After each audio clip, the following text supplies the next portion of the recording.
Napakasulid yung ating nakuha ngayon. Ayan o. Napakasulid na sangkap ito. Isang tapol na bato.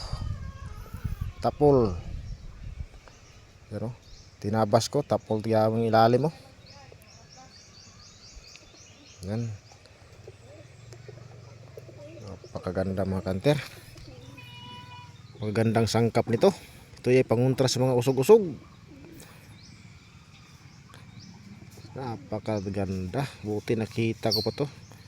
Dati nakuha ko na to dati mga kanter. Kaya ito naalala ko may hinati ako dito pang sangkap.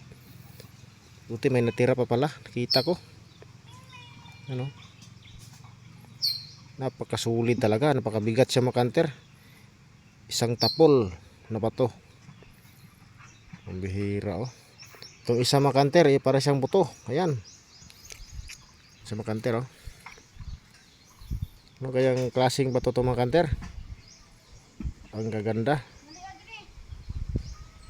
Sa isang bato. Ito talaga ang mabisa talaga. Mahal itong ganitong klaseng bato mga kanter. Bihira lang kasi itong mga tapol mga kanter. Yung ang tawas tapol nga hindi na nga mapakita sa ngayon. Maganda nito. Sain natin para makita natin yung kanyang aura. Maganda sa sangkap talaga. Yan o, makita nyo sulit na sulit siya. Hindi siya marupok na klaseng bato. Yan o, matigas. Grabe. Ano i-share natin sa Google mga kanter kung anong klase nito. Gemstone ito mga kanter. Ganda ng pagkaano nito. Napakatindi sa sangkap ito.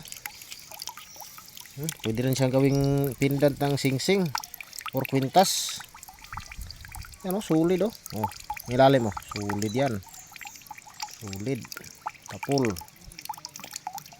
Wala lang tayong pang ano nito, pang korte.